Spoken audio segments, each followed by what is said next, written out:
আজকের দিনেও সকালটা শুরু করলাম মেথি ভেজানো পানি, তবে রাতে আমি একটুখানি জিরা দিয়ে রেখেছিলাম। তো এই জিরা আর মেথি মিশিয়ে একটু ডিফারেন্ট কালার হয়েছে। অফিসে যেতে দেরি হয়ে গেছে, তাই তাড়াতাড়ি গিয়ে সিএনজিতে বসে পড়েছি।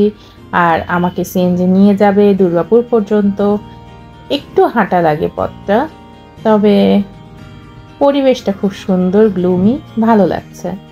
অফিসে পৌঁছে অফিসের কাজ শুরু করতে না করতে আমি মনে পড়লো যে পানি খাইনি, তাই ঢক ঢক করে আমি 2 গ্লাস পানি মেরে দিলাম। পানি খাওয়াটা খুবই জরুরি। এবার আমার তার সঙ্গে আছে 1 কাপ কফি এবং কফির সঙ্গে 2টা ডিম সিদ্ধ সকালবেলা, অ্যাজ আমি এগ ডায়েট করছি। আর অবশ্যই আমি পানি খাবো এবং কফি খাবো। খেয়ে তারপরে দুপুরটা আমি পার করলাম।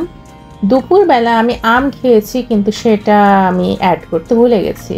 বিকালবেলা আমার ফ্রেন্ড মাইশার সঙ্গে একটু বেড়াতে বের হয়েছিলাম। অবশ্যই চিনি ছাড়া আমি ব্ল্যাক কফি খেয়েছি বিকেল 5টায়। সিঙ্গারা, চা কিন্তু আমি খাইনি। এবার 6টার সময় বাসায় এসে দেখলাম যে বাসায় কিছু গাব ফল আছে, আগে কখনো খাইনি। ইয়াক, ভালো না। বৃষ্টির মধ্যে একটু বাইরে গেছিলাম আমার ননদকে দেখাতে, ডাক্তারকে। রাতের বেলা তাড়াতাড়ি এসে আমি আমার ডিনারটা খেয়ে নিলাম। ডিনারে ছিল ডিম ভাজি আমি করেছি 1 চামচ ঘি দিয়ে, যেটা প্রতিদিন খাওয়া যেতে পারে। এছাড়া এটা লাউ টমেটো স্যুপ আর আপেল। লেট নাইট আমার গ্রিন টি খেতে হবে, যেহেতু আমার মেটাবলিজম খুবই স্লো।